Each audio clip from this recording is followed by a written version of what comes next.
The Antiverse mod just dropped in FNF, and it's basically a mirror of the Sonic.exe mod. In this video, we're going to cover the backstories of each character and also who their counterpart from the Sonic.exe mod is. Now, first up, we have Mario.exe, who is supposed to be the counterpart of Sonic.exe, of course. And right out the gate, we actually hit with a cutscene that pretty much proves that point.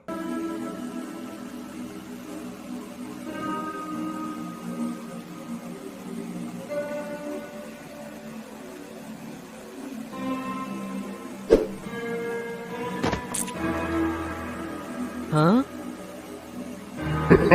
I'm sure most of you remember what Sonic.exe did to Tails in the Sonic.exe mod, and this interaction between Mario and Yoshi perfectly mimics that. The only difference being that Tails' head was on a pike while Yoshi's is just laying on the ground. But just like Sonic.exe, this version of Mario seems to be a bloodthirsty killer as well. Now, a fun fact about the original Mario.exe is that he isn't actually based off Sonic.exe at all, technically. The true Mario.exe is actually from a piece of artwork that was created on DeviantArt by a creator named Shadow Shana. This person's artwork also influenced the Mario.exe creepypastas and creepypasta games. And as you're playing through the song of the mod here, you can actually see jump scares pop up on the screens that actually looks a lot like the original Mario.exe images. Next in the mod, we see Berserker Mario, who actually doesn't have a counterpart to anyone in the Sonic.exe mod, but rather was a character that was just added into the mod for fun, it would seem. If you are familiar with the Dorkly channel, you probably recognize this character. He's from a video titled Mario Goes Berserk, where Mario seems to just go completely psycho and start killing everyone inside and outside of the castle with no remorse. And if that wasn't bad enough, he also rips off the body parts of these creatures that he kills and then attaches them to himself. And this is why we see he has a shell on his head and also wings on his back.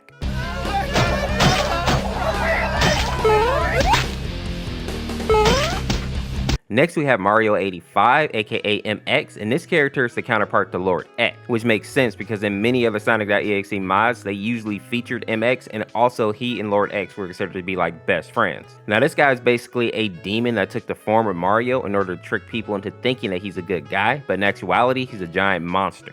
Now, in the actual creepypasta, he can literally drag people into his bootleg copy of Mario and force them to play the game. And for some of you, maybe that doesn't sound too bad, especially if you're a gamer, but the catch is that when you actually find him in the game, he transforms into his true shape and he chases you down. And there isn't a regular game over screen if he catches you. If he does actually catch you, he will consume your soul and you're done. In this mod, we see a green character here that a lot of people think is Luigi, but in actuality, this is a character from the original creepypasta named Lucas. Lucas was a little boy that ended up being taken into the video game and losing his soul to MX. And some of you may think that you have the skills to actually beat MX if you were actually trapped in the game, but go play it for yourself. MX is basically unstoppable, literally breaking through anything on the level, and even if he falls into those pits, he just jumps right out and keeps chasing you. He is truly a terrifying thing to have to face. Boom. Yep. We're chilling. Okay, now there should be some bricks that we need to jump on top. Yes, sir. He's dead? Oh! No, he's not!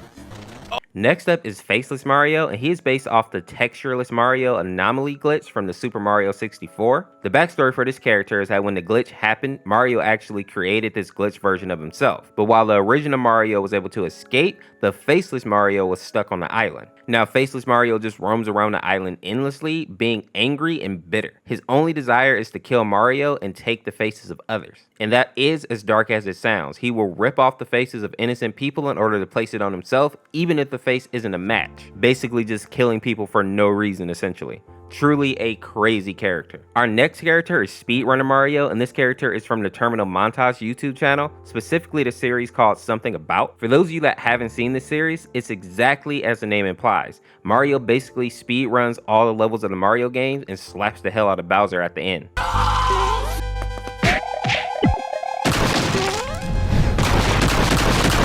Good work, Koopa Troop. Jeez, God, how'd you get here so fast?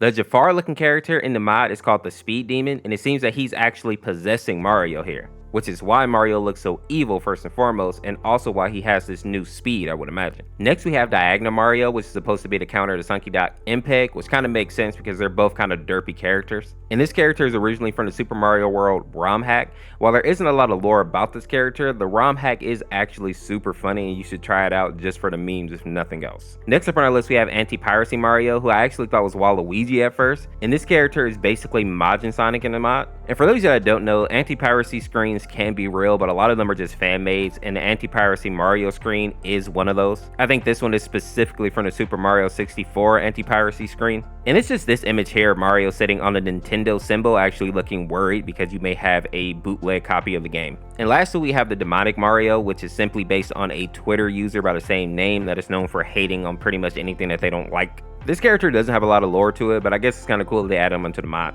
And for the people who are curious, the mod doesn't actually show us how boyfriend and girlfriend got pulled into this universe, but we can assume that it was probably either Mario.exe or Mario.85, aka MX, because we know that they both have the ability to actually pull people into the game world. The second point that I want to talk about with boyfriend and girlfriend is that this is actually them. A lot of people thought that these were self-inserts, which is not the case. I think the developers are just trying to make them fit more into the Mario style universe, which is why girlfriend obviously looks a lot like Princess Peach, and boyfriend I guess is trying to be like a plumber, but his is a little bit harder to kind of mesh into this universe when you really look at him. With that being said, if you enjoyed this video, make sure to check out this video on the screen here, subscribe today to become a member of the Orseofkorse, and we'll see you tomorrow with another video. Peace.